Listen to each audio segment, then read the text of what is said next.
In the world of power, strength is rarely innocent. And leadership is almost never pure. We like to pretend that the path to greatness is paved with integrity, that those who rise to the top do so because of kindness, wisdom, or virtue. But look closely, and you'll begin to see the cracks in that fantasy. You'll see that power, true power, often has blood on its hands, and shadows trailing behind it. You see, we admire strong leaders. Those who rise above the crowd, who seem to have all the answers, who command respect, who appear calm in chaos, and ruthless when required. They stand like monuments of control in a world that often spins out of balance. We look up to them because they embody the confidence we lack, the decisiveness we crave, and the dominance we secretly envy. They speak with certainty, they act with precision, and when necessary, they strike without hesitation. But we rarely ask what it took for them to become that way. What compromises were made? What emotions were buried? What ideals were abandoned? But what if I told you that true power often comes at a price, a steep price, not always measured in money or time, but in something deeper: the erosion of empathy, the distortion of truth, the slow, deliberate silencing of the inner voice that once cried out for fairness. And that behind every fearless commander, every admired president, every influential CEO or revolutionist, there lies a secret, a philosophy, a mindset that few dare to speak aloud. It's not something you'll hear in graduation speeches. It's not what's taught in ethics classes or written in inspirational books. This mindset is passed in whispers from one strategist to another, in the dark hallways of history, in the corridors of real power. Not the noble teachings of Aristotle, not the moral compass of Plato, but the cold, hard truth of Niccolò Machiavelli. A man whose name still sends a shiver down the spine of idealists. A man who dared to peel back the facade of nobility and expose the savage engine beneath it. He did not write for those who wished to be good, he wrote for those who wished to rule. A man who stripped away the illusion of virtue and exposed the raw, often brutal mechanics of power. Where others saw morality, Machiavelli saw masks. Where others sought to inspire, he sought to control. He was not interested in how the world should be, he was obsessed with how it really was. This video is not for the faint of heart.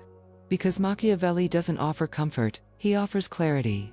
And clarity, as you'll discover, can be uncomfortable. Because once you see the game for what it is, you can never unsee it. The illusion shatters. The romantic notions of goodness and fairness dissolve. And what remains is a kind of terrifying freedom. In a world obsessed with appearances, he asks, what if being loved makes you weak? What if morality is a luxury only the powerless can afford? What if everything you were taught about fairness, honesty, and kindness was never meant to help you win, but to keep you obedient? And most dangerously, what if deception, manipulation, and fear are not the signs of a bad leader, but the tools of a strong one? To Machiavelli, leadership is not about being good, it is about being effective. It is about results, not reputation. Control, not compassion. And if one must choose between being loved or feared, he does not hesitate. It is safer to be feared. Today, we're going to explore the dark secrets of being a strong leader, according to Machiavelli. This is not a guide for the weak-hearted. This is not for those who wish to remain blind. This is for those who dare to look behind the curtain and see power for what it truly is. Chapter 1. The Mask of Virtue. Machiavelli once wrote, "It is not necessary for a prince to have all the good qualities, but it is necessary to appear to have them." Let that sink in, because this is not just a quote, it's a paradigm shift. It challenges everything we've been told. In modern terms, you don't need to be moral, you only need to look moral. This is the first dark truth. Image beats reality. Perception is more powerful than character. Because the masses do not have the time, the access, or the interest to know who you truly are. They only see what you show them. A strong leader understands that people judge based on appearances. They crave certainty, hope, and goodness, but more than anything, they want to believe in something. Belief is the currency of power, and belief is easily manipulated. That's why Machiavelli's ideal ruler doesn't waste time trying to be righteous. He simply appears righteous. So, Machiavelli's leader wears a mask. A carefully crafted mask of virtue. He speaks of justice, while plotting in silence. He praises peace, while preparing for war. He smiles in public, while sharpening knives in private. Is this hypocrisy? Perhaps. But to Machiavelli, hypocrisy is a tool, not a flaw, a necessary illusion that keeps the public calm and the enemies confused. He would say, it is simply survival. And not just survival, but domination. Because in the chessboard of power, it's not the noble king who survives.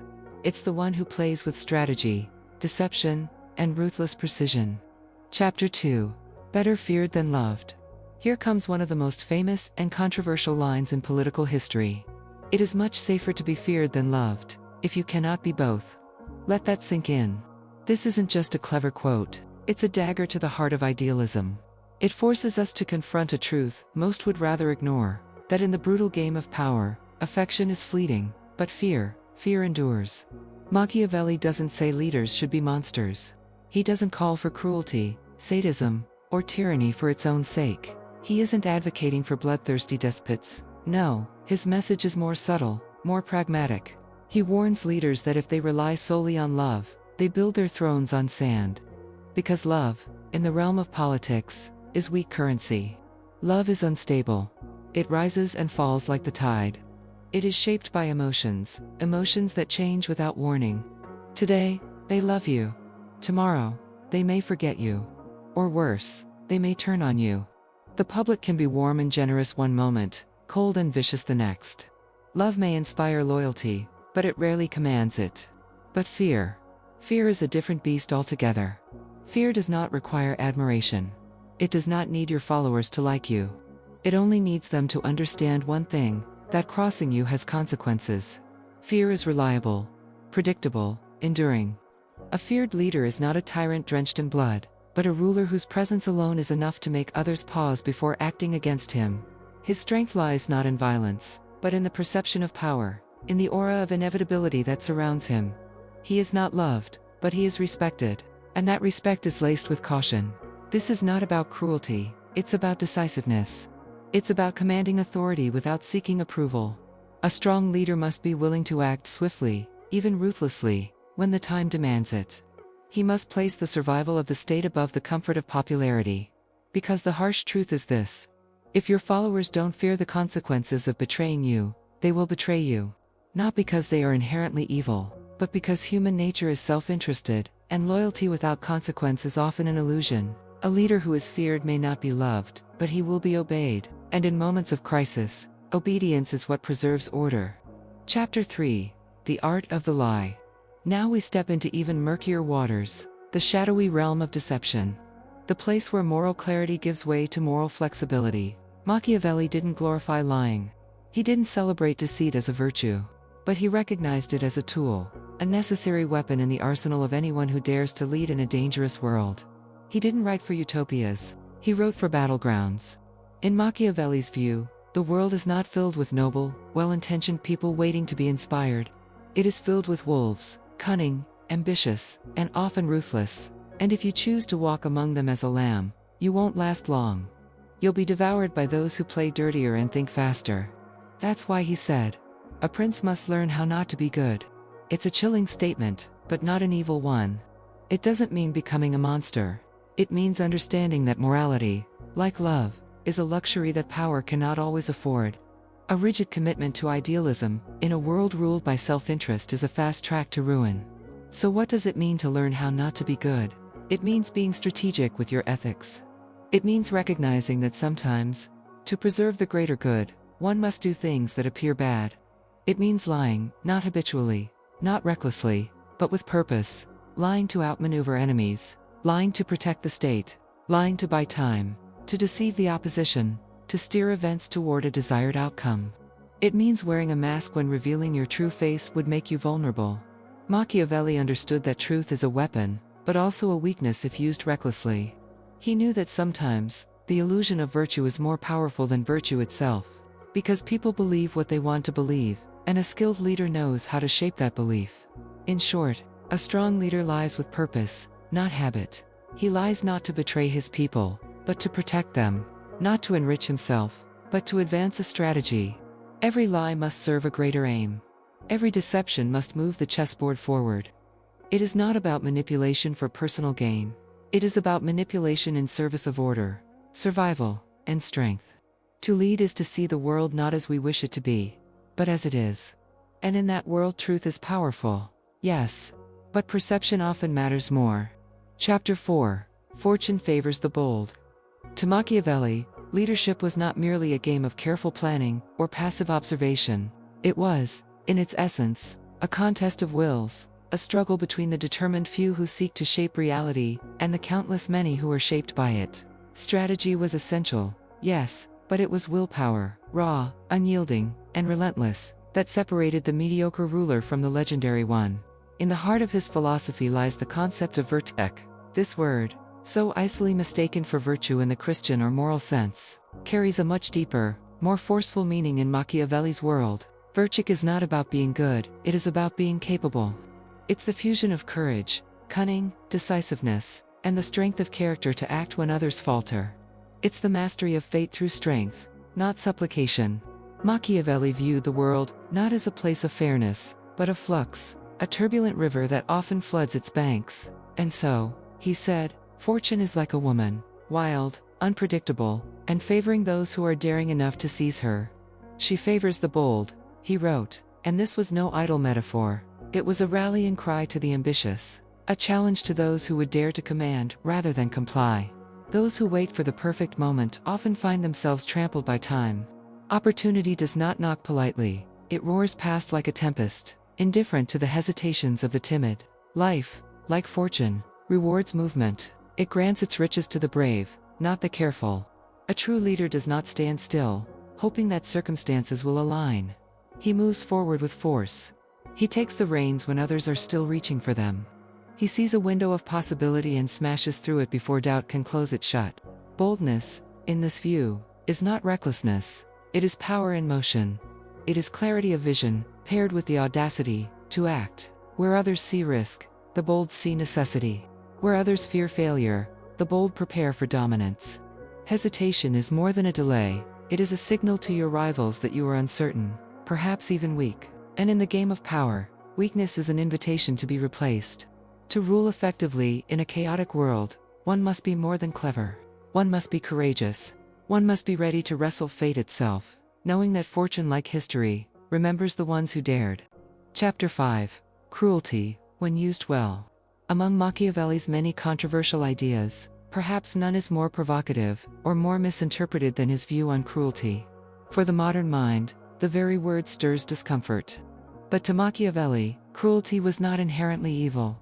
It was a tool, dangerous, yes, but sometimes necessary. Like fire, it could destroy, but it could also purify, protect, and preserve. He argued that cruelty, when applied with precision and purpose, could serve a higher political good. The key, however, lay in how and when it was used. Random chaotic violence, acts of fear born out of insecurity, weaken trust, erode support, and sow seeds of rebellion. But controlled cruelty, deployed swiftly and decisively at the beginning of a reign, could eliminate threats, create order, and even inspire respect. The difference lies in intent. Machiavelli was not advocating for barbarism. He was advocating for clarity, a calculated use of force to establish a foundation of stability. A wise ruler, he said, should commit all necessary acts of cruelty at once. Let the pain come early, sharply, and then end it. Afterward, let the people experience peace, prosperity, and justice. He pointed to Cesare Borgia, one of his most studied examples, as the embodiment of this principle. Borgia did not rule through mindless violence. He was surgical, removing threats with cold efficiency. He terrified his enemies, yes, but he also knew when to stop. Once he had secured his power, he turned to governance, rewarding loyalty, building alliances, and fostering stability. The transformation was stark. Fear, once dominant, gave way to loyalty. What began in blood ended in order. The chaos of uncertainty was replaced by the structure of command. People came to see Borgia not as a tyrant, but as a strong and capable leader, who had tamed a wild and fractured land. This is the paradox Machiavelli invites us to consider. Cruelty, when used well, is not savagery. It is the dark medicine of leadership, bitter, unpleasant, but sometimes essential.